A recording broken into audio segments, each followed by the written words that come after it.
course, after that, he was on Alliance and it looked kind of poor.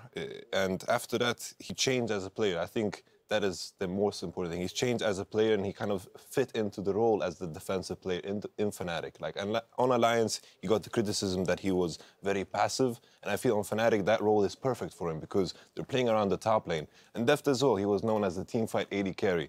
Like, when I think of Deft, I also think of Imp, like Charizard and Blastoise in a way. And, of course, Deft was the teamfight AD carry, Imp was the laner. And I feel like Deft now, with EDG, he has evolved a lot because they're playing around him. He's dominant in lane and he's becoming a perfect AD carry. Yeah, Reckless himself has been outspoken about the fact that he's happy to take kind of a back seat on the team, play champions like Sivir or Kennen now, the new AD carry so that's been picked up. That. I'm very happy about so that. Happy about the Runon's Hurricane Kennen, but picked up, you know, to be that kind of supportive team fight AD carry that he needs to be for the team. Yeah, it certainly has. And, you know, you have to say that this is a role that Deft was very comfortable playing on Samsung Blue, but no longer plays on the EDG lineup. He's got a very aggressive support in Maker, and that does set them up for some success. But what I want to look at is historically and in this Worlds, why the LPL teams seem to be falling down. And the first thing I do want to point out is the lane swap situation. This is something that the European teams and Fnatic especially execute on very well, whereas the LPL teams, we saw it in Invictus and LGD, but now even to a lesser extent, EDG, because they're not used to playing a very calculated lane swap. They're very reactive in the LPL, and they try and take it far. A very good example, if you want to go back and look at it, is actually the game against H2K, where EDG stayed top lane, and they dared H2K to make another map on the move while they took the tier 2 turret. That is very LPL League of Legends. Trade an objective, wait for them to react, and then see if you can exploit a weakness. We need to see more of that out of EDG if they're going to be able to take games off Fnatic today. And the other reason I think the LPL teams have fallen down a little bit is that their junglers just haven't shown up so far. Kakao had the game where he went absolutely missing on Skarner, and I just don't think he picked a champion for the rest of the tournament. Then you look at a couple of the other games where LGD's jungler just didn't perform well. Clearlove is like the last hope. He's always, like, this season especially, he's been the pinnacle of the junglers. But on the other side of the rift, you have to say probably the most improved jungler coming into this tournament has been Fnatic jungler Reignover. He's been an absolute monster in the early game. He's facilitated the top lane ganks. He's been able to get Huni ahead. And when he needs to be bottom lane, he's actually shown up. Yeah, and the thing here as well is the lane swaps haven't been going too well for EDG. You know, the Bangkok Titan kind of mishap there that happened in the H2K game where they had to play from deficits and come back into it. That's another reason that they're pulling Koro in for the communication, because it hasn't been the lane swap mechanics from what they've been saying. They're saying they aren't talking enough in their comms. They aren't communicating. Even though there's a language barrier between some of them, they don't think that's an issue. They just haven't been on the same page due to not having their captain. 100%. And another myth I want to dispel is EDG is not a team in the LPL that is dominant from minute 1 to minute 30 when they win the game. They fall behind over and over again. They give up early dragons. They look to execute around 22-minute team fights around the Baron area. That's how they won MSI, and that's how they would expect to play today. It's just that the tempo of the game is so much quicker than what League of Legends was at that part of the year. Now, in conjunction with the junglers, I want to take a look at the top lane. You already mentioned the fact that Koro is coming back in. EDG, though, likes to focus around the bot lane, whereas Fnatic will throw a lot of attention towards that top lane and Huni. So, considering the Reignover Clearlove matchup and the possible 2v2s in the top lane, where do we expect that top lane matchup to go? Honestly, the way things have been looking, if we see the same performances from both these teams as in the group stages, Fnatic will win the top lane because they put more resources into it at the moment. Koro, you know, he has played the tanks in the past, the Maokai, the Gnar, and tried to play safe, and he doesn't get as many resources. They like to play to their bottom lane on EDG, and they like to get an advantage there. And that's something that hit them pretty hard during the group stages on EDG's side. They're focusing bottom lane, but Amazing J wasn't playing safe enough, and he got ganked, and he would die in the top lane. So that's what they're trying to remedy as well. Something that we need to pay attention to an extra much in this particular matchup, I feel, is the Elise. Huni getting some love right now. Just have to interject right now. You hear the fans. And of course, Reignover, which I assume he's going to get the Elise. When I think of the Elise, my voice is cracking up. I don't know what's going on. Okay, it's back. It went like 3 octaves up. He's got a lot of feelings about Elise. Elise, my darling. The thing is, I feel like if Clearlove is put in a matchup where Gragas, Rek'Sai, the good old, the classic jungle matchup that we had throughout the season, I think then he can dominate. If Reignover gets his Elise in the first rotation that Fnatic have favored multiple times, then I think Reignover is going to sway that in his favor. Yeah, I think that we also have to take a look at the caliber of top laners that the LPL currently has, and there are some very aggressive top laners. And historically, Koro has done very well in the matchups. And even at MSI, Koro did incredibly well against Huni. He is someone that likes to not exert dominance over a lane, but he absorbs a lot of pressure and plays a fantastic Gnar. So these are champions that are very hard to turret dive. As soon as they go Mega, you can't commit to it because there's just way too much CC in their kit. And I actually think that's why they've brought it in. Even during the Road to Worlds, when EDG were performing well around their top laner, they threw no resources into Amazing J. He'll get like these 5-kill leads. He was having like 12-1 Olaf games, but he would randomly die at like tier 2 turrets because he's just over aggressive. And I think that's why the swap has come in. Even if Amazing J was able to beat Huni in lane, he would be exploited throughout the mid stages of the game because Huni always gets Huni-type plays throughout a stage of the game. And I think that is where Koro will be able to shine in this matchup. He is very good in 2v1 situation. All right, well, we want to get your thoughts on this quarterfinal showdown. Hop on Twitter and tell us which player or lane will have the biggest impact today and why. Send your answers to @LolEsports with the hashtag Worlds so we can check in with you later today. The teams are just about ready on stage, but before we kick it off with this series, I want to know who you guys think will be moving on to the semifinals, starting with you, Yamato. I have full faith in the European League of Legends simply because I'm going to go for Fnatic, obviously. Because in this current meta, there is very, very little room to ban out players like Reignover and Febiven. Because the last time these two faced, we saw the Azir ban, the Cassiopeia ban, and Febiven struggled. There's no room for that. Fnatic have the first seed, they have blue side 3 times, and I think they're going to take it. All right.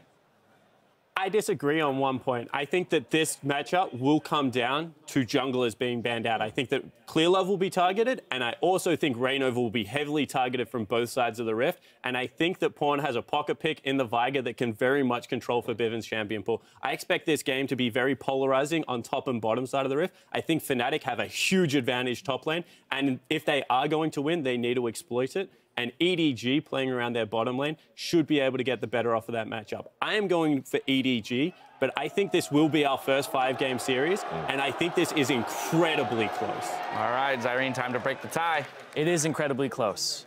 And I've been thinking about this matchup a lot. And then you look over at these two teams. You look at EDG, they look like this great army that has had a lot of success, but they've faltered a little bit. They've lost their general. Their general's coming back in, but they've moved on. It's no longer about shooting bows. It's about your guns. What accuracy does Koro have in the top lane? And you know what? This is real life. This isn't one of those fantasy books. I don't think he has the practice to pull it off. I don't. Yeah, this is a video game in real life. I'm sorry to interrupt your speech, but it's over. You ruined it. I know. But I don't think Koro has the accuracy yet on these guns to carry in the top lane. I think Huni has his number. I think Fnatic's going to take it home. I think they have hometown advantage. And I also think blue side for them is going to be big here. I am going with Fnatic today. Euphoria. There it is. There it is. A very strong endorsement from Zyrene there. Well, the predictions are in. Let's kick it to the casters and load up for the first game in this best of 5. On the way, we'll hear from Reckless and Def, 280 carries who forged a strong friendship from the crucible of battle.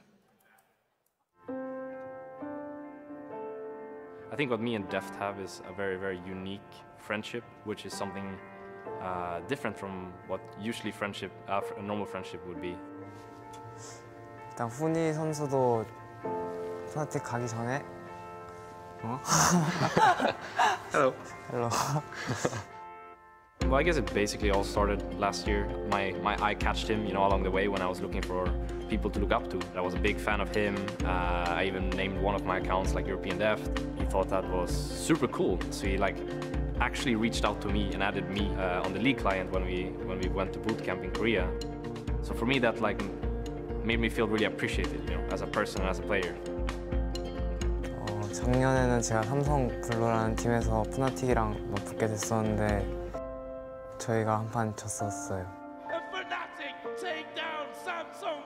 I saw Deft crying after the game, and I really respect him, and I went to him after the game and I gave him a hug and I said, shit happens, in the end, life continues, you will do better next time, and I think he was really grateful for it. 되게 착해요. 착한 부분 때문에 친해지게 됐고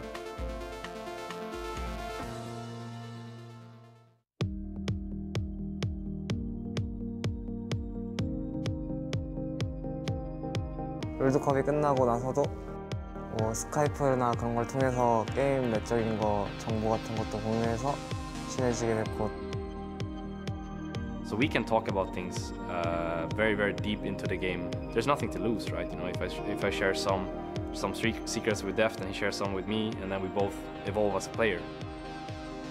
중국이랑 또 한국이랑 북미랑 유럽이랑 이렇게 메타나 또 쓰는 챔피언들이 되게 다른데 분명 배워야 할 게 서로 있는데 만약에 제가 레클리스 선수가 없었으면 그냥 배우지 못했을 것들을 이렇게 대화 스카이프 같은 걸 통해서 알게 되고 What I have with Deft is just different from what I think many other people do not have. That we can speak about these kind of things without it like influencing my game badly when I'm facing him or his game badly when he's facing me, because that happens so rarely. But when it actually does, we're both kind of in our ultimate form.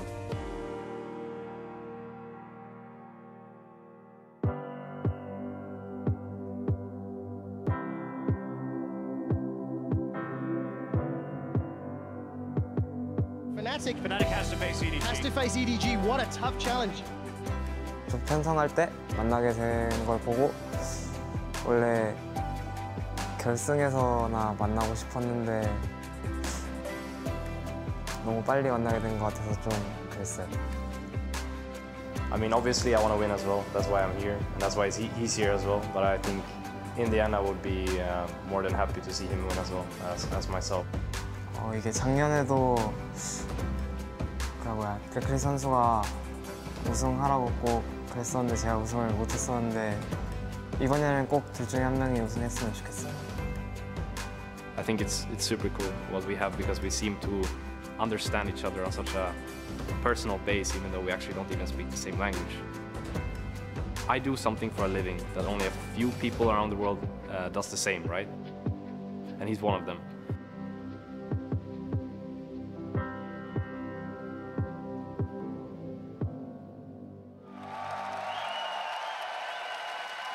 Absolutely fantastic video about two truly world-class AD carries. Ladies and gentlemen, I'm Trevor Quickshot Henry, shooting down the cast with Sam, Kobe Hartman Kensler, and Martin DeFicio Lunga. We're about to get ready for Fnatic versus Edward Gaming. This is the first quarterfinal on the bottom half of the bracket. And while the players are getting ready for picks and bans, let's talk a little bit about picks and bans. Is Fnatic going to play around Reckless? DeFicio, yes or no?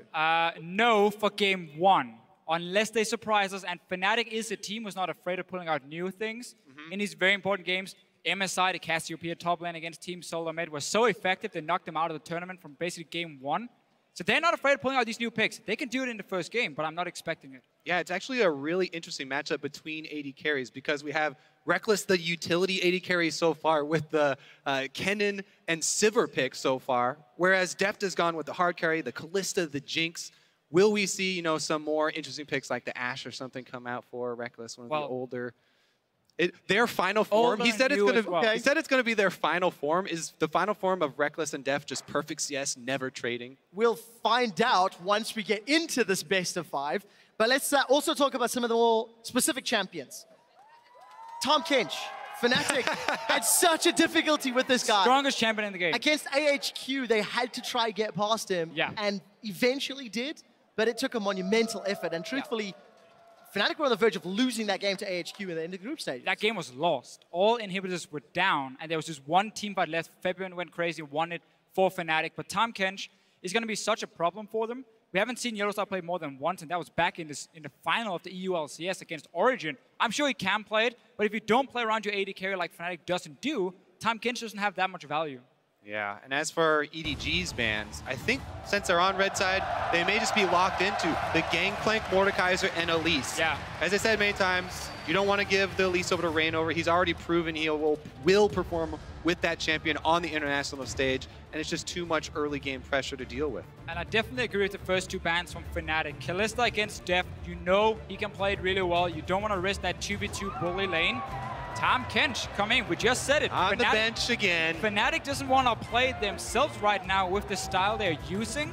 So instead, they just ban it away to avoid Mako picking it. And first pick, jungler. It is Rek'Sai as Elise has been taken off the table. And ClearLab has actually had Elise banned against him 3 times this tournament already. But we can really see what Fnatic is doing here, right? It's an AD carry ban and then 2 bans on targets that could buff up that AD carry or make him almost unkillable with the Tahm Kench. So really, they know EDG wants to play around Deft. Yeah, exactly. It's one of the reasons that this matchup between Fnatic and EDG is so interesting, because it's such a top-focused team versus a bottom lane-focused team.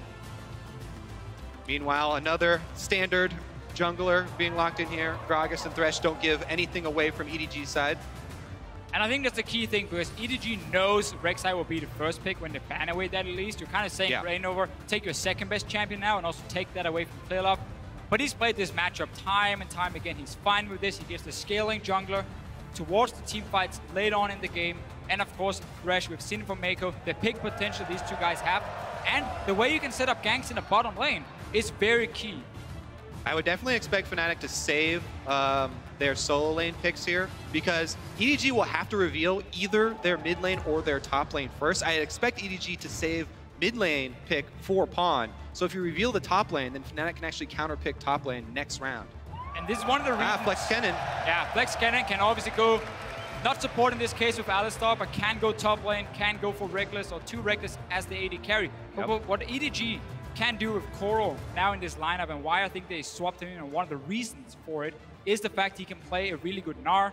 Very safe matchup for him. He could even maybe go for a Malphite if he wants to, and take a lane where he sits back and he just relies on teleporting. He doesn't need any resources like Amazing J did to be useful. That's a very good point. You know, will EDG also change their playstyle though? You know, while Amazing J did make a lot of his own mistakes, the team also did not help him very often. We'll need to see how Edward Gaming play around their substitute on Worlds tonight. Last night, I mentioned that all of the Chinese teams have performed better after moving in a sub. Let's see if EDG can keep that up. 10 seconds left on the clock. Potentially seeing that Jace, but it might switch at the last second. What are they going to lock in here? So, in case it is Jace. Oh. Okay, this pick. And it is. Can go to Deft. 71 unique champions. We were sitting here and looking a little bit at some of the solo queue accounts for Solo queue EDG. spine pays off. And Jace was one of them for Deft. It is a flex pick and go into the mid lane as well. So we're just gonna have to wait and see with the last pick. But this might really fool Fnatic if they haven't done the same scouting. I would desperately want it to be Jace versus Kennen in the bottom lane for the most ridiculous 2v2 bottom lane matchup that we will have seen. But yes, in all likelihood, it's probably going to Pawn. You know, this is a Pawn champion. He's been such a great Jace for so long. But there is that possibility that they could flex it to bottom.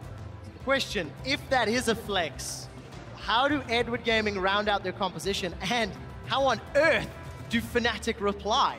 So look at what EDG has right now. If you are going to run a Jace in the bottom lane, you need backup. Because obviously for him to all in lane, he's gonna go melee form, he's gonna jump in on the cannon.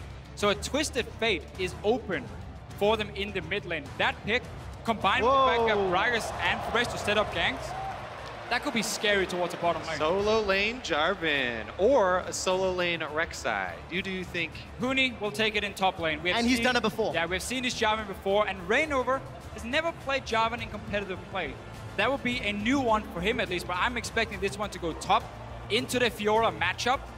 EDG should know that could happen and probably will happen, but instead we get the safe victor as well for Feb. Now, if memory serves, when Huni did play that Jarvan top, it was against Elements, and the game was challenging, let's say. He had a terrible start. That's exactly it. Nothing. And then, after like 20 minutes, his team was winning. He got like 5 kills, and it was like, oh, Jarvan seemed to work pretty well for Huni. But we didn't get to see that early game from him where he was super dominant. I hope it's going to be Twisted Fate for EDG. I think it fits in perfectly with what they're building There's the here. flex. It's going to be Jace AD carry. We get it. Oh, I thought it was so ridiculous. I know. When we brought this up, talking about it, we're like, nah, he's just playing around. But this is going to be the bottom lane Jace versus bottom lane Kennen matchup. Could you ask for a more interesting way to start Twisted Fate AD the carry. quarterfinals of Fnatic versus Edward Gaming? But again, let's just really quick talk about this Jace. What is going to do? Okay, the all-in potential is going to be very, very strong. You have backup from ClearLab who loves to sit around the bottom lane. You have Lantern from the Thresh, you have CC to set up, and then a Twisted Fate joining. They're even running triple teleport at the moment. Also, Jace is actually a really good champion just individually against Alistar. If you queue up the knockback for Jace in hammer form, you can cancel the headbutt and he won't be able to combo you. So he'll headbutt you and you'll knock him back at the same time. Won't be able to get off that pulverize and we'll be able to interrupt it. Plus, they also have the Thresh where Flay interrupts as well. They're still sitting on triple teleport at the moment. Add in a Twisted Fate as well. That's in total 4 globals coming in for EDG. And Febiven's running cleanse in that middle lane. Well, wait until they lock. They did. They went into game with Flash, 3 teleports. Teleport, AD carry, death. It is happening. And it is happening here in London. Hit up Twitter with your votes. Hashtag FNC win. If you think Euphoria is the way, or hashtag EDG win. If you think Eulogy is the way, it's game 1 of the quarterfinals. I'm so excited to see if EDG change their ways and actually try and focus on top lane now, because this Jarvan Fiora matchup is really, really snowballing. If Jarvan gets the first lead there, he can 100% Fiora. And yes, Fiora can riposte, but you have to have a really quick reaction time to riposte the Jarvan combo as soon as you hear the flag go down. Yeah, I'm looking at a Jace and a Twisted Fate that's very easy to lock down for Jarvan once he gets rolling, or if he gets rolling up in that top lane. And there's a lot of CC on the side of Fnatic, Alistar, Kennen, even Victor with his own stun. So there's a lot of ways for EDG in the very squishy lineup here to get locked down, but so many teleports, long-range poke from a Twisted Fate and Jace as well. If they start grouping, having that 1-4 setup with Koro split pushing on this other side. All right, so while everybody's been on the teleport hype train for all of Worlds, let's talk about what you lose when you don't take a combat summoner for your lane. Obviously, you're going to be weaker in the lane 1 versus 1. Really, that's supported by all of your teammates having the ability to teleport in if your opponents go aggressive. However, if Fnatic can go aggressive in multiple lanes at the same time and gain the advantage, then force them out of lane and have them teleport back, you can defeat them while they're on cooldowns. But if I wanted to run teleport on my AD carry or on my support, I would do it against Fnatic. Because again, they are a team who does not play around Reckless and Yellowstar in the bottom lane. They will sit very often and farm alone and get no help. So if you know you always have your jungler as backup and a teleport from top and from mid, I would feel safe enough not running a defensive summon. And look at the starts from the junglers. This is exactly what we're talking about for both of these teams. Reignover starts on the bottom side, so he'll end up top by the top side, you know, where he's usually around Huni. And Clearlove is starting on the top side. Well, he'll end up on the bottom side and have to try and help Deft. And Fnatic is pulling for him, so he doesn't have to use an early potion. He gets the camp down faster and rushes towards the red buff, so he will be slightly ahead of Clearlove once he reaches that top side. But again, it puts Fnatic's bottom lane behind because they don't get a camp. Deft is level 2 already. He's got himself a ward, some additional potions from securing that Gromp. And gents, the theory of the AD carry teleport has been explained well. Let's see if EDG's communication can step up.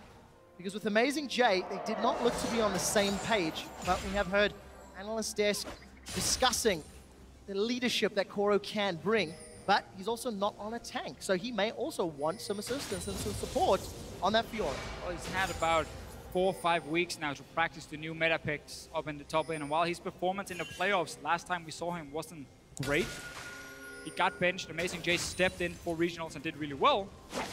Koro is back and he's here for quarterfinals. Clearly the team believes in him. Yeah, here we go mid though. Reignover, level 3, going for the Rek'Sai gank. Looks like he may be able to get... Oh, he misses even the Prey Seeker, so he gets 0 damage out of it. Wasted very little time, though. Did show he moved towards the top side of the map. So right now, it's very easy for EDG. You can see Koro already gone back to his own tower because his team is communicating. Careful, Rek'Sai going on top side. Don't risk the combo from a Jarvan. That is so easy to set up a gank into the next knockup from Reignover. Yeah, and he's actually using his teleport back to lane here for Koro. So that is 2 of them down. All three of them actually been expended. So I talked about working around those cooldowns for the teleports. All of these laners are much weaker in lane. Really, the difference is going to have to come from the extra Doran's Blade that Koro bought versus the with blue that buff purchase. That Febiven has now been donated. First one of the game. So already Febiven had shoved Corn in. Pawn's picked up that additional Dorans. Fevin's going to have to do a little bit more work with that blue to maintain control against Pawn. It's such a funny setup Fnatic run. The bottom lane doesn't get a camp alone. They give it over to the jungler or to Huni normally. And Reino rarely takes away his own blue buff early on because he gives it to Feb and he can use it more in that mid lane. So they're trying to really split the resources quite a lot. And because they're playing a utility AD carry, they don't care about Reckless falling 5-10 CS behind. They're paying it forward. Bottom lane gave a leash to jungle, then jungle gave the early blue buff and to then mid. Gang for Huni. They're such great friends. Here, look at this invade from Fearlove, though. Does get down some early wards. Now, as a jungler, whenever you go to your Raptor camp this early in the game and you see it not spawned, if Reignover goes over there and sees the Raptors have been cleared, you have to assume there's a ward in that brush. Because you've obviously been counter jungled there, this is literally the most common ward that junglers will place early in the game. Right now, just because he just switched over to his sweeper, he doesn't have it ready to activate, but he's got to know that he just went through wards. Instantly pings the location, Kobe. He'd get himself into trouble. Well aware. Gold card is already primed. Reignover gets tagged, but he channeled the tunnel already and gets away relatively unscathed. Yeah, Pawn jumped the gun there a little bit. They had him right where they wanted. Full vision on him, but pulls the trigger early. Well, Mountain showed us yesterday just how slippery a Rek'Sai can be. Reignover sticking around for this invade, and there's seems to be a little bit of movement from the mid lane. The Death Ray catches Pawn. Reignover's not going to get the knock up, and the gold card did connect. Reignover's still got flash, is going to need to channel. Teleport's coming in onto the tunnel from behind. Huni throws down the Demacian standard. The Dragon Strike, and it's first blood to Featherfin, but Reignover eats the wild cards. Trades 1 for 1. Yeah, a little greedy there for Reignover. Goes back in, gets hit with the auto and the wild cards, I believe, to go down for an extra kill. Fnatic would have had that clean first blood if not for that. Not very often, though, we see Fnatic put so much attention towards the mid lane. Early on, Febrant farms under control mages. Normally doesn't do a whole lot, but they really want to shut down his Twisted Fate. Early on, it meant Reignover showed himself twice, and EDG knew what was going on, but didn't respect the fact they didn't have a teleport from top, and Huni did. Yeah, actually chalked that up to sort of a fumble by EDG because they were the team with more information. And they got played there. 3 teleports down, and they let Fnatic create a play. Oh, they were down in teleports. Reckless just got chunked real hard down bottom, and Huni, he's been challenged. Koro in his first game at the World Championship flashes forward aggressively. Destiny gets channeled by Pawn, and Huni is caught by the red cards. Gate is revealing his vision. Koro lunges forward. Red card, yellow card, blue card. Pawn's looking for the trigger, pulls it on the gold, but Huni's managed to get away. EDG afraid of chasing in. They had no vision in this jungle. Didn't know if suddenly Reignover would show up, but Febian was nearby. And in the end, Huni escapes. First ulti used from the Twisted Fate of EDG, and it was not resulting in a kill. And that is huge. What an outplay there from Huni. Waiting for Pawn to trigger the ultimate there and actually commit to one direction. Pawn actually committing a little bit too early there. But Pawn does have the early cooldown reduction boots, so that will reduce the cooldown for his next Twisted Fate ultimate. Yeah, we're probably going to see the standard build for him, where he goes for Home Guards very early on, and you're not afraid of then just use your entire mana pool and pushing out a wave, recalling, proc the Home Guards, get mana back, and then go gang the lane. Obviously, Fnatic needs to constantly communicate. Whenever he's moving away from the lane, he has TP, and ulti will be up in a few minutes as well. Because Victor can clear a wave so easily, though, you know, he's one of the best at punishing that roam. You know, Pawn went for the early play, and Forbidden's already up. A large amount of CS there in the middle lane. Pawn's playing for the impact, though. Home Guards again picked up. Reckless, we just caught a glimpse. A little lucky that his opposite number's gone for that Mana Bune build, so his Cutlass will be slightly more effective than the stacking tier. Gonna buy that AD carry a little bit of time to be more relevant. There's some good things about the AD carry Kennen is on Cutlass and Blade of the Ruined King. He's very strong 1v1. Again, he can handle himself. He can sit and push out waves. Obviously not great wave clear, but the build we're going to see from Deft is going to be that tier into Brutalize, into Last Whisper, and so on. Huni again getting jumped on by Coral. Relatively even. Huni's Golden Age just blocked some of that damage. Cora's going to get some additional sustain. Yeah, you can see how defensively Coral has to play. He has to run away as soon as his riposte is on cooldown there. Reignover does go through a ward, so he'll continue to play defensively.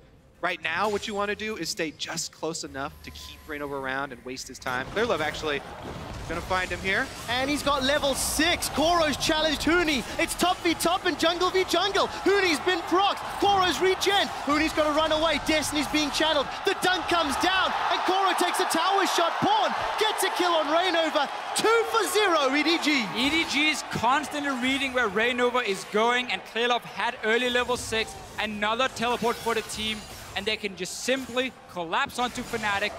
Huni right now, every time he gets a one-on-one against Koro, he's losing it, and he just died 1v1.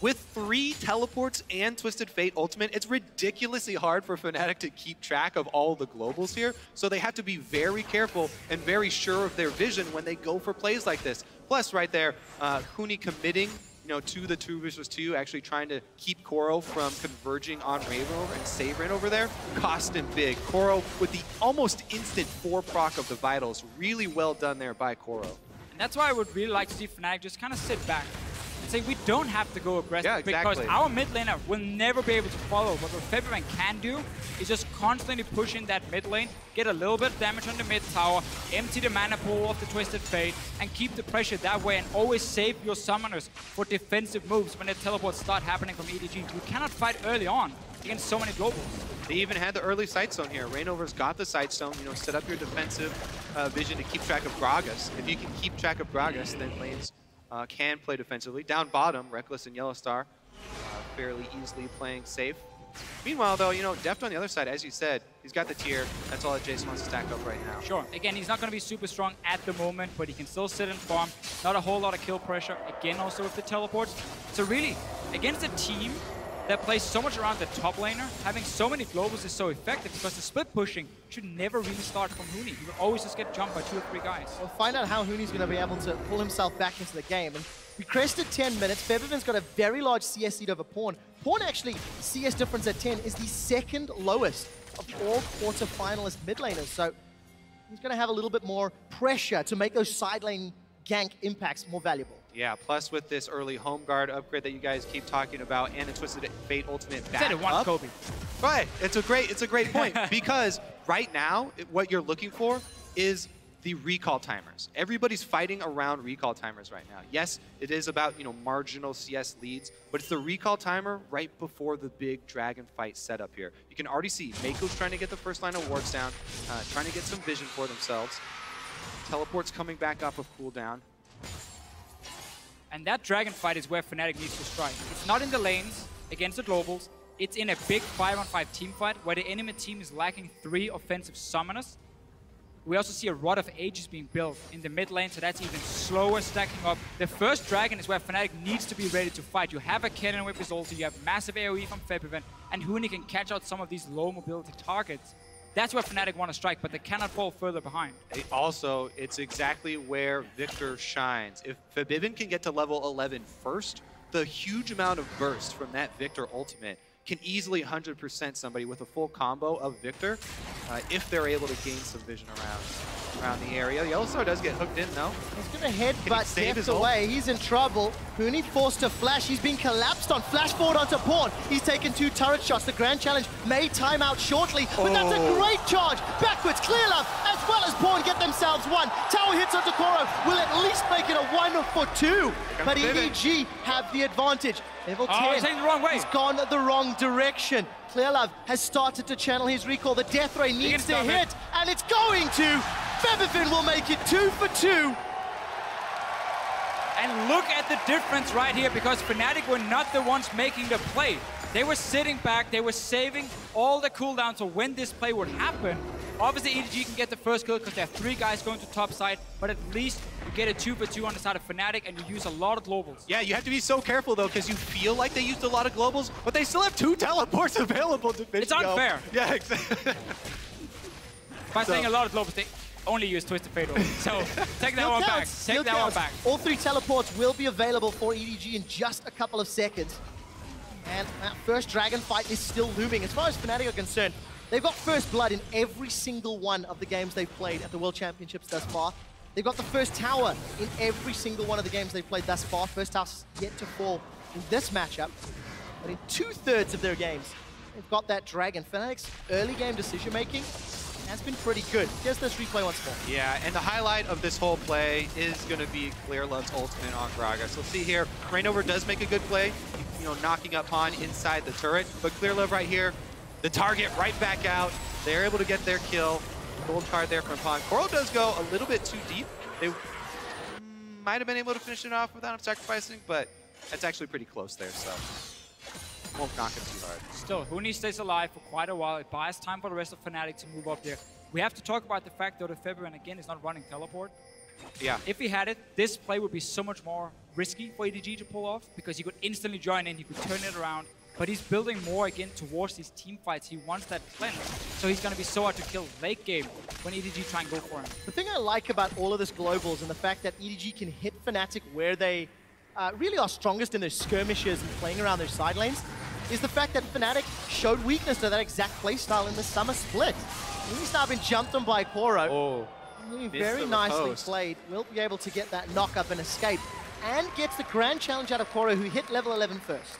So we have TP for both top laners. Huni has ulti ready as well, and you can see Fnatic already start roaming around the dragon down here on the bottom side. They want to get these team fights going. Pawn's going to get dove here. They've got Alistar coming in behind the turret. Oh, Pawn's in so much trouble. Yellowstar needs to hit his combo. Flashes for the knock-up hit, but Pawn backwards. Mako saves him, keeps him alive. Huni's in trouble. He slides and glides and dunks down. Will lock in Gragas, but it may not be enough. Reckless will sidestep the shock blast before Pawn has teleported with 100 hit points. The he flashes it and gets the kill. Rainover died on the top half of the map, and EDG decimate Fnatic. They just completely outplayed The dominoes are still going down here. It's just Yellowstar.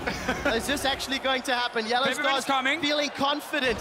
The Unbreakable Will is available and the Exhaust. Yellowstar wants to dive. He's got the teleport and Yellowstar's pulling back. Febiven's arrived, but Koro may want to fight, and Fnatic feeling the pressure, down 2,000 goals. So we have this dive in the mid lane. Mako, he saw it, he moved in, he saves his mid laner first. And then we have fights in every single lane. Fnatic pushing on this tower, Koro's here to defend. I love the chain reaction when there are so many globals in the game. One fight breaks out on one side of the map and immediately 3 other do. Now, we also want to see if Crow face checks his brush. Looks like he's going to skirt around it. But again, checking back in on that EDG story, they focused a lot more around top lane to get Koro ahead, to make sure that Koro succeeds with a lot of these globals, to make sure that he can then affect the rest of the maps. Do they cancel? No. All spotted on the pink ward. So they play more around Koro. He's on Fiora. They have globals. They have pink wards early on for him as well. But this coordination and communication from EDG is what we didn't see from the Chinese teams in the group stage. They couldn't pull off these multiple TP plays in time. Right here, this play is so insane. On 3 lanes from EDG.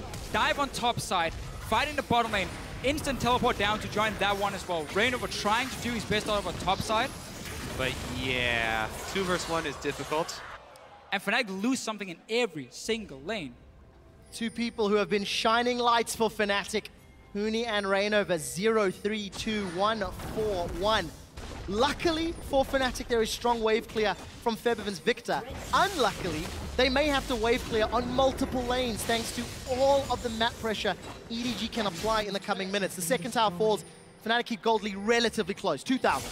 Oh, well, we have another face check here. Let's wait for this fight to be over. Huni's going to chase down. He's going to find the Vital. Huni's going to slide himself to safety. But Koro's winning the duel time and time again. Again, ClearLove top once again. They just want to make sure that Koro keeps Huni down. Another tower dive incoming. There's no flash for ClearLove, but he connects the body slam. Huni's caught for a little while. Flashes the cask and gets knocked backwards. Will Koro and ClearLove get away? Rainover is going to go for the knockup. He's not going to find it. Koro puts the challenge onto Rainover, and Yellowstar's still far away. Huni's got the Cataclysm. He needs to find the target. Yellowstar's lumped up Koro, and Mako with the Lantern of Life. The Thresh, so underrated in these global comps. We talked about it being so important for Origin when they were running the double TP. Mako has saved the mid game here for EDG. Remember, all of these plays that EDG made across the map, up in top lane and down in bottom lane, were because the mid lane dive that Fnatic were trying to pull off failed. When that tower dive failed with 4 people from Fnatic committed, EDG just got to spread across the map and punish Fnatic so heavily. If it wasn't for that, it would have been a trade. You know, just top lane Huni dying for mid lane Pawn dying, and Fnatic would have got that mid lane turret. The only good thing for Fnatic at the moment is the fact they can keep pushing out these towers with all these guys leaving the lanes to teleport around. But EDG is doing exactly the same and getting the kill. So they're ahead in goal, 19 minutes in, and they've really been pulling off some very coordinated plays we didn't expect to see from EDG. Or the same EDG we saw in group stage. Yeah. It's a very, very different team already. EDG averaged a 200 gold lead at 20 minutes. And this game, it's 10 times that.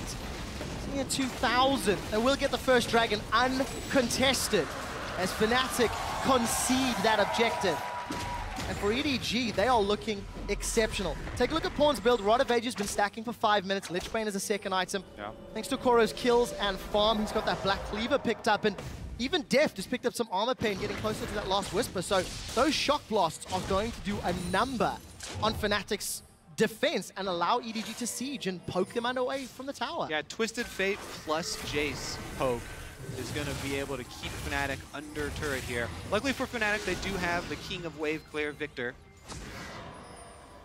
And I don't think EDG necessarily is looking too much to group up and poke with their comp here, because well, they've cut 3 teleports. I that's the thing. have to agree exactly, with you on that. because Fnatic also running with the hard engage off the Java, and Huni, while he didn't have a good early game because he's been camped so much up in that top side, he can still engage the fight and lock in one of these targets, burst them down with Febiven for Fnatic. So if EDG wants to play it safe in some way, they keep running 1-3-1.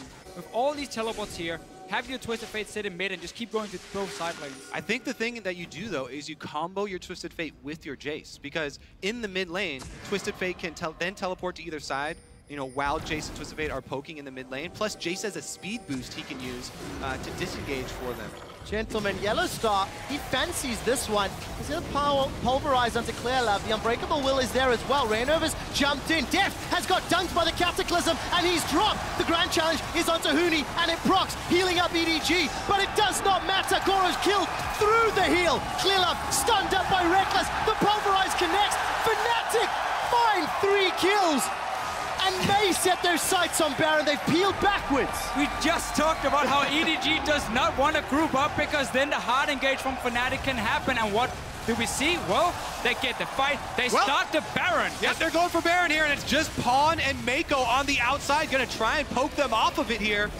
Find out if they do. Mako's gonna need to wind up that chain and find a target. 2,500 hit points on Baron. Paul is gonna throw the wild cards. They killed Yellow Star. The Baron's secured. Will they win the fight? Pawn's knocked up. Reckless looks for the stun. He's got 1, he's got 2. They've got Baron. Fnatic lead EDG. What a play from Fnatic. They know how strong they can be in a 5-on-5 team fight. Yellow Star was baiting it, and he goes in first.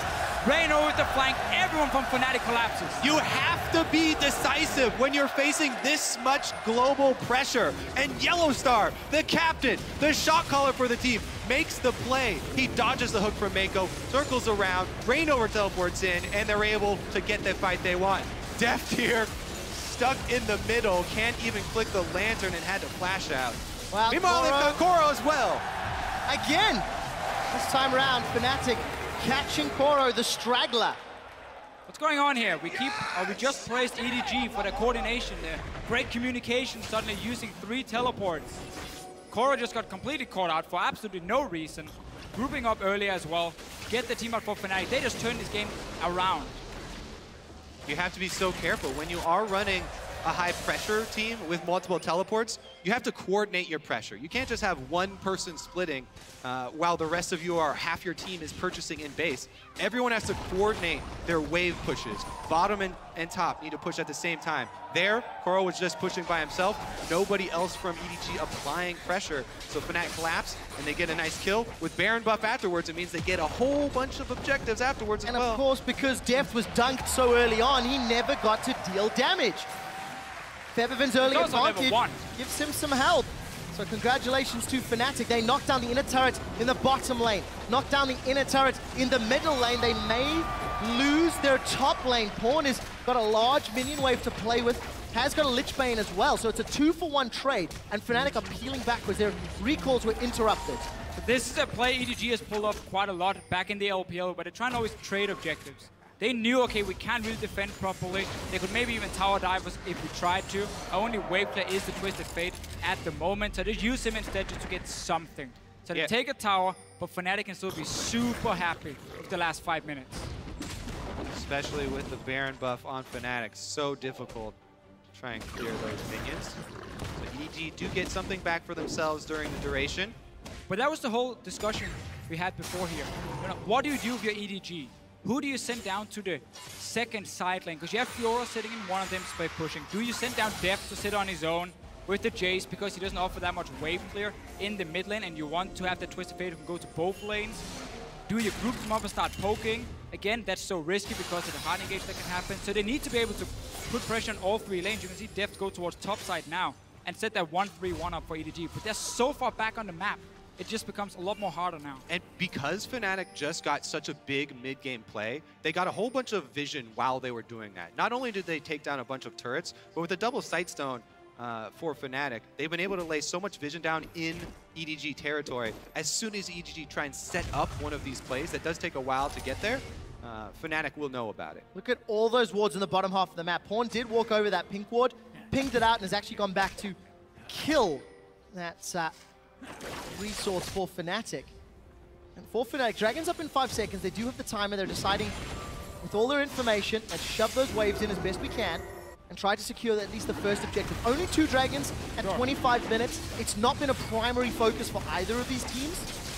It's all been about top lane, really. So far away from Dragon, basically all the plays in the early game. This just to get to 6%. Let's see what happens. Hooney's going on Clearlove. Yep, he's caught him. Clearlove's in trouble. He's going to get headbutted out of the Cataclysm, but Hooney follows up with a great Dragon Strike. Another pick here for Fnatic. And again, that Dragon that Fnatic got is actually fairly big because, you know, 26 minutes into the game, the 6% does mean a lot, and it was awarded to them because they had so much deep vision from that last push. On top of it, they catch Clearlove here. EDG starting to crumble. Yeah, they really need to stop getting caught out because every time that happens, their split push breaks. Because suddenly now you have to back away from your side lane. You have to respect the fact Fnatic have 5 members on the map.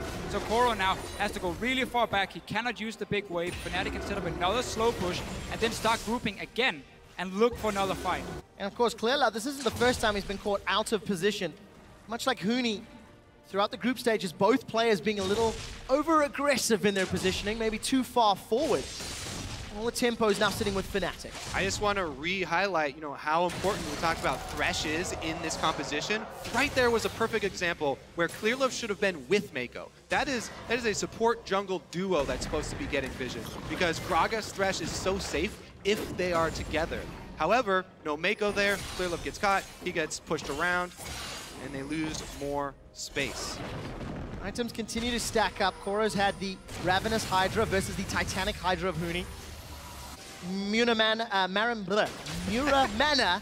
has been completed for Deft.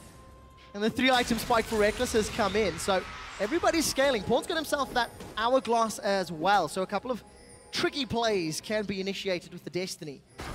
Fnatic playing it safe, pushing those waves out slowly but surely. Top will be going towards EDG in the next few moments. And that will give a couple of tools for Fnatic. A minute till Baron. Fnatic love Baron. It's their thing. I feel like EDG do as well. Both teams often play so much around like these 25 minutes, get one fight, get a pick, and then take that Baron instant and use it to close the game out. But for EDG in these team fights, if we get the 5-on-5, who do they want to kill? Obviously, we're looking at Reckless, we're looking at Febivit. There's a cleanse on one of them, so that's very smart. That was a sacrifice by not having teleport early on. And then Kennen is one of these AD carries who feel really well for himself because he has a massive AoE aura. He can stun you if Fiora goes in there with squishy targets and take them down. Not only that, but going with this build for Reckless, it's all based around sustain and auto attack speed. So he's getting off multiple stuns, multiple charges, and you just buy a little bit of time, steal up more life because you're life stealing on all of these targets with your double life steal build. If you don't focus him and burst him down, then he'll sustain through the whole fight. He'll continue to throw out these annoying mini stuns and provide that CC that Fnatic need because they have Hooney who likes to run damage in top lane. And if we get an aggressive ulti in the backline from a Twisted Fate to lock down a target. Then all 5 members of EDG are stuck in there. They're all trying to get to the same guy. 2 melee champions for Deft and Koro. Or, well, Deft when he wants to burst at least. Let's see what Yellow happens Star here. again. 2 teleports available for EDG as their solos are down in the bottom. Double stun on Clearlove and Mako. They've already got Mako. Clearlove's looking to get away as Reckless looks for the stun. Finds it. May not get another. Continues to auto-attack. 2 members down. With EDG split, Fnatic may need to defend. Koro and Pawn, they've got an inner turret. They've got a minion wave to work with. And Fnatic, they're a little split. Hooney's decided to back away. Feathervin is already in the base, and the rest of the team on Baron. Yep, he can't do it by himself. It doesn't matter. Pawn and Koro are going to be able to take this, and he's also got to be careful about getting killed. Let's see if Fnatic can take that Baron, though. Koro's in so much trouble. The Cataclysm locks them both in, and with the Chaos Storm and the Death Ray, Feathervin's already got a kill. The knockup doesn't connect, but it does not matter. Hooney comes in to dunk while they take the Baron. Now Fnatic can press in. They should get an inhibitor off of this. And much like the first time we saw Hooney play Jarvan, he got shut down in the early game, but once we get past the laning phase, he's able to create picks with the rest of his team. But this really is Fnatic knowing how strong they are around Baron. The way they set it up, they force EDG to come face check, flank around them, get the engage once again, and they manage to constantly force team fights on EDG. Part of the reason why quadruple global teleport comps are so rare is because they take so much precision to pull off. Quite a lofty task. So I will admit, after watching this Jace pick from Deft, I was super hype at first because you talked about how he played it in solo we were on queue. it, but it hasn't really shown He's really up done why. absolutely nothing. Meanwhile, the Kennen, huge for Reckless. Even laning phase, completely even. Deft always used his teleport back to lane. He had no pressure on the map, really. Hooney's gonna catch him. Well, a little bit of trouble here for Pawn. Lock up, not gonna happen. Pawn makes it out with 200 hit points, but Fnatic with the Baron-empowered minions, they're knocking on the middle and bottom lanes. There's a teleport to the inhibitor. Pawn is going to secure this one. He may even be able to get out alive. He's definitely been reviewing the backdoor tactics. He has no minions, though, But at all. Hooney's got home guards, though. He's got home guards. He's coming in for the repeat dunk. There is no Cataclysm. I think losing 1 life for supers might be worth it if the rest of EDG can defend. There's no teleport for Hooney. But Fnatic he was the back wave up in the clear. face. He was the wave clear that just disappeared to take an inhibitor, nothing else. There was no minions, so he couldn't go further and threatened to backdoor the Nexus as well. So Fnatic knew, okay, well, he's gonna get 1, but now we don't really care because he's gone. We can easily just push up. Hooney's going to join his team, and that's 5 members from Fnatic. They can dive EDG super easy. Cataclysm's only a few seconds away, but this tower is down. It has been deconstructed in front of EDG's faces. The second inhibitor falls, and there are supers on 2 lanes for Fnatic. This is the single lane for EDG. I do not think that was worth it. Just even if he traded 1-for-1 in terms of inhibitors, because Hooney could even have stayed with his team and just went straight for EDG. If you look at that gold difference, when teams have had a gold lead at 20 minutes at the World Championship, they have an 89% win ratio. Currently, Fnatic's looking to be the 11%. They've turned the game around after 1 successful team fight. 1 misstep from EDG. Well, these swung it completely EDG are Fnatic's running, favor. as we said, such a delicate team composition that takes so much precision. If you make that 1 mid-game mistake, we saw how heavily Fnatic were able to punish them for it. Huge, huge swing. Trinity Force completed for Deft. Another thing he's done quite a lot on this Jace. And it's somewhat weird because he gets it so late in the game, it normally doesn't do much. Like 30 attack damage, 32 minutes in is not a massive upgrade for a very expensive item. But it seems to be more, he wants the movement speed from it, he wants the Sheen proc to get a little bit more burst. Yeah. But he can never really go in hammer form against this Fnatic lineup because they want him to jump in with the rest of the team. So they have Kennen AoE, Victor AoE, Alistar knockup, everything to just take down these squishy targets. So I don't really agree with his Trinity Force buy. Pawn has realized the error of his ways, joined the rest of EDG to wave clear under this turret. Baron has worn out, so Fnatic are waiting for those supers. They're pushing through the middle lane quite deep. Unfortunately for Fnatic, there's going to be multiple supers in the bottom lane pushing against them, so there is a little bit of a timer. working against this top lane siege.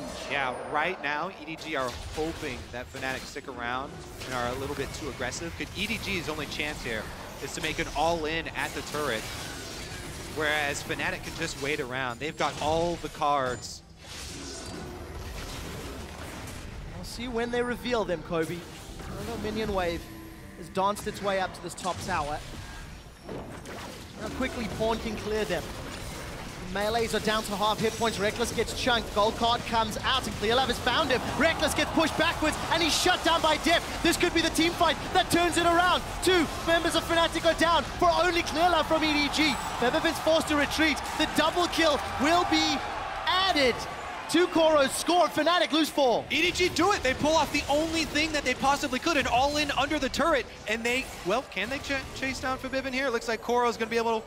Look at all the minions on the bottom side here. There's double teleport for EDG if they want to take that wave and start pushing in towards them. They want the kill first and then try and go maybe and finish the game. Well, Featherfin needs to buy time. There's 20 seconds before his teammates are alive. And if EDG are unlucky, they will be able to take him down, but the supers may not be able to be enough. Slicing Maelstrom he bought still a lot available. of time. Yeah, so 5 seconds left on Rekkles. I think they're okay. Right here for Fnatic, they got a little bit too greedy for that tower. Rekkles walked up very close, 550 range, took a massive hit in the face from Deft, and then the flash forward. There's no cleanse for him, no QSS, nothing to save him. That was EDG needed. They invested everything to kill him. They just dropped all the cards. Everybody up on the turret is exactly as you said, and then Pawn, right after seeing the poke land, Pawn goes in for the flash gold card on Rekkles. That's a signal. Clearlove flashes in, and they're able to take him out immediately. So key that Clearlove flashes forward.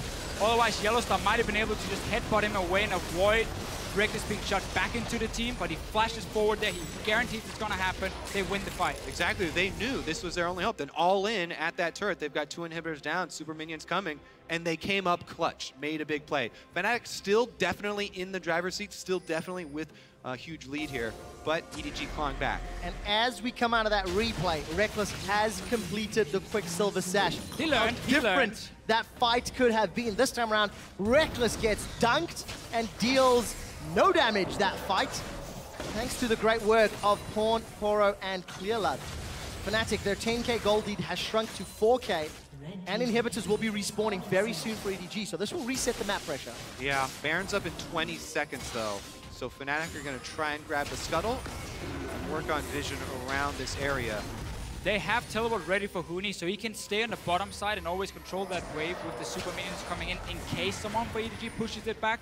And as long as you bait around Baron, it's so easy to go push out top and mid lanes at the same time for Fnatic. So this will nullify the globals a little bit from EDG and make it easier for Fnatic to get a 5-on-5 team fight. You even saw Huni with Home Guard sitting and waiting in base and just saying, oh, yeah, he's going back to again. Fountain right now. Oh. He knows there are going to be wards behind EDG and he wants to guarantee that engage. This is the most intense moment for the shot callers. This is where you make or break the game. There's no room for mechanical misplays. Every second means Pawn gets closer and closer to that bottom inhibitor as well. And Fnatic can't make up their minds. Reignover goes back and he's left the tunnel. They're going to commit. Death Sentence finds Yellowstar, and the Baron's being bursted so quickly. Pawn has started to channel his TP, but it may be too late. 2,500 hit points on Baron. Will it get secured by Fnatic? And it does. The knockup finds 2, the dunk finds 4, and the Maelstrom melts Edward Gaming, sending a massive message that Fnatic want to win the first game in this series. Koro and Def are running for their lives, and they will get run down. Def will drop the hammer, but it will not matter. Rekkles gets the kill, 9, 2, and 4, and Fnatic should knock down the Nexus. EDG unable to use their split push because of the Baron, and you saw Yellowstar sit ready to headbutt Clearlove away, so he couldn't get close. He had to just try and throw in his ulti. Wasn't enough, and Fnatic are looking to take the first game. Fnatic have got Baron-empowered minions knocking down the Nexus. Koro will follow shortly, and as Edward Gaming are aced, Fnatic take the advantage and are one step closer to a semi-final spot.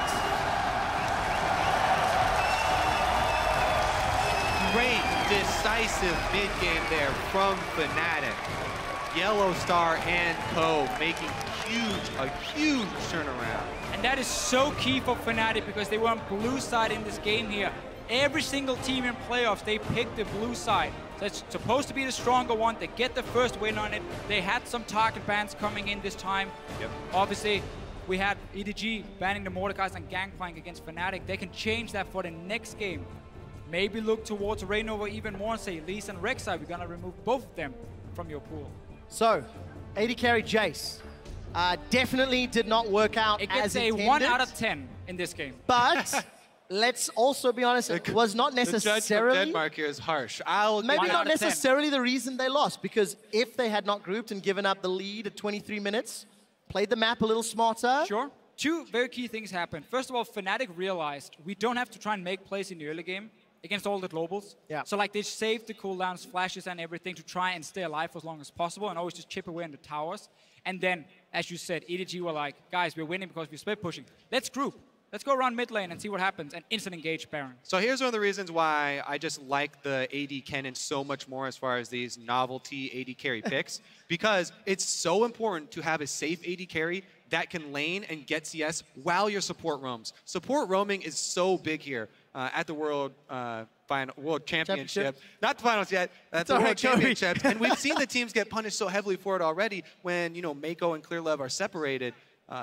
Big things happen for Fnatic. And they made it happen, found the opportunity. Fnatic take the advantage in the series. We're going to head over to the analyst desk. They're standing by to take a look at that game. Thank you very much, guys. I'm joined here by Jad and Freak to break down that very first game of Fnatic versus EDG. Whew, what a game it was. A fantastic game. Let's just start with that. Absolutely. Yeah. I mean, there were so many cool things going on here. We got to see triple teleport come out. That was interesting for sure. We got to see some really tenacious calls as well. The 21-minute semi-ace where Yellowstar makes the right call to go for Baron because the chance of a steal is actually quite low. A lot of very, very smart choices made this game. A lot of stuff. So let's start by the early game and the picks that came out. Obviously the Jace AD carry, but maybe more surprising, all of the teleports. How did EDG use that to their advantage in the early game? Yeah, so interestingly enough for EDG, the Jace teleport never actually teleported to make a positive play, so it played out mostly like a double teleport team with Twisted Fate, which still had a global advantage, and they mainly used the teleport bottom to try and keep map pressure on that side. You would have actually expected Fnatic to attack the teleporting AD carry since he had no second defensive summoner a little bit more early on in the game, but because that wasn't happening, EDG kept finding numbers advantages throughout the rest of the map. And something for Fnatic, sorry to cut in, which is a change from sometimes the overconfident plays we see them making in the past couple of weeks. When it happened a couple of times that they got dove on with a couple of teleports, the next time they were careful and they waited it out. I mean, yes and no. We actually saw a lot of kind of bad plays. There was the kill that was initially off screen and the replay happened. Reignover chasing into a 1v2 under his own turret after Huni already got dived. Reignover's like, me too, I'll give you some kills. And the Koreans on Fnatic started out like 2-7 total or something like that. And a lot of that, to be honest, not to blame Huni for this one, but he picked himself into a bad one-on-one matchup. Jarvan's never going to 1v1 Fiora, to my knowledge. But for the team fight, it makes a whole lot of sense, be a follow-up CC. So picking for the team fight rather than the lane, EDG correctly identified to attack the lane in the laning phase because it's going to work, and sure enough, it did. But then the team fight's exactly what Fnatic picked for. Those did work out. Yeah, and let's take a look at one of those team fights that swung the game back in the favor of Fnatic when they grouped up and, well, showed what they could do versus that EDG composition. We can roll the clip. Yeah, and this is Fnatic only having one teleport and using it aggressively, but it's exactly the type of team fight that they're picking. The Alistar, Victor, Rek'Sai, lots of these AoE CCs, as well as the Kennen who can jump in here. Deft did not do damage in this fight. I think we saw afterwards it was something like 176, burns both summoners and still dies. But this giant cluster of particles are mainly good for Fnatic because most people are stunned inside Reckless's Kennen ultimate. Every time Fnatic could successfully group, they had the superior teamfight composition because Pawn was never set up properly. They couldn't poke very well with Deft. And the aggression of Fnatic in between the windows of being exploited by EDG's global compositions are ultimately what won them the game. And as Freak was saying earlier, this was an incredibly smart Baron call. Right, so the only guys alive are Mako and Pawn, and Yellowstar, look at him. He's going to realize that, look, I just need to buy some time, make sure my team doesn't get AoE, so he happily walks in and out. He doesn't really care. The rest of Fnatic off-tank it properly, then just a very good re-engage. It's a 1 versus 3. You're pretty much never going to win a fight like that. Not a lot of damage comes out of Thresh. You know, that's good stuff there. I do want to highlight one small thing in the beginning of the team fight, though. Deft did not seem like he was all that used to playing with teleport because he He teleported like right here, an inch he next to TP'd him. on a lantern because he's used to that button being summoner heal. And I know I've like tried to run exhaust AD carry before and like done nothing with it. Like that happens sometimes, and he clearly hasn't played it enough to have the right muscle memory in a team fight. Yeah, and there we see Fnatic huddling, of course. Need to keep calm, only one victory. They need to get 3 if they want to win this best of 5, but good signs for them. As we look a little bit more into the game, of course, those teleports that were very useful for EDG early, they give them kind of an insurance when it went awry in the late game, because whenever they do win a fight, they could put the pressure on the base. We have a team fight from later in the game where Fnatic sets to pressure on the top turret of EDG. We're going to take a look at that, and oversteps their boundaries. Yeah, well, I think this was an example of EDG controlling the people who were winning the fights for Fnatic. Rekkles basically gets zeroed out in this fight, and it was, in my opinion, a lot of the Kennen ultimate, which was creating the ability to follow up for the rest of Fnatic. So in this one, it's mainly just Fnatic getting too aggressive at this turret. They have 2 inhibitors down, so they could have actually been a lot more patient with this until the minions were nearing the Nexus, but instead Pawn gets a good flash, and right as soon as that stun lands, the rest of EDG just piles on really well. It's just a really good chain of engage. Clear love with the knockback in. Rekkles never gets to do anything, of course. He's not going for the Zhonya's Hourglass, so the R zonings that he had a window for can't happen. And Koro honestly navigated these team fights beautifully. He's against a big team of AoE crowd control and still finds ways to turn on the ultimate, proc all 4 vitals, get a big heal, where if the team doesn't get one shot, 700 health flows back into the team, and EDG wins those fights. Yeah, one thing I really liked about this game, though, was the willingness of both teams to pick fights. The bloodiness in this game was really high. We were nearing a kill per minute by the end of it, which is higher than, by far higher than the average at Worlds, and also higher than the average from the LPL or the European LCS. And I actually think we're going to be seeing a lot more of that from these teams just out of the picks from game 1. Huni very willing to pick an aggressive choice, very willing to opt into weaknesses to get advantages elsewhere. So we're seeing a lot of mismatches just based on the coaching and picks and bans, which always leads to more interesting games. Yeah, maybe to close this off, we did see the teleport strat in game 1 coming out of EDG. Will they completely overhaul that strategy? Would you? I mean, maybe. Honestly, like, Def's teleport meant very little. Yeah. Okay, you got to take Gromp and TP in for some wards and extra potions. And his 2-on-2, despite facing a, fairly scary duo lane, got to get back and get more farm, but that teleport meant basically nothing. It was a comp we've seen the entire time of the tournament. TP mid laner, no surprise. TF, no surprise. Defs meant very little. Yeah, I think double TP is the thing we're going to continue to see. I don't think triple TP is the thing we're going to continue to see, and I expect Def to pick more to win the lane. I think he can punish Rekkles' Kennen if he continues to go for that pick. He's been practicing a lot of Caitlyn, which is something we saw yesterday, and has a very favorable matchup against the Kennen if they can manipulate that lane matchup. So I think that's what we're going to see from EDG in the next game. Yeah, a lot of tools to work with from both sides, but it was a fantastic game 1. We're going to step away for 1 second, or a couple of minutes actually, but when we come back, it's going to be game 2 between Edward Gaming and Fnatic for that spot in the semifinal. More World 2015 coming your way right after this.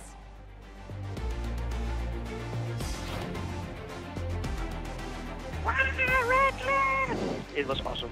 I was trying to look for the goal, we did it also. I couldn't find. Martin the Heartbreaker. Onto the tunnel from behind. Huni throws down the Demacian standard. The Dragon Strike, and it's first blood to Featherfin. Pawn's in so much trouble. Yellowstar needs to hit his combo. Flashes for the knock-up hit, but Pawn backwards. Maiko saves him. And EDG decimate Fnatic. Jeff and back, Jeff and back. Jeff and back. Yep. Flash. Good base. Go back. JCQ. Good job, really good job. And he's shut down by Def. This could be the team fight that turns it around. 2 members of Fnatic are down for only clear-love from EDG. The knockup finds 2. The dunk finds 4. And the Maelstrom melts Edward Gaming. Fnatic now 1 step closer to a semi-final spot.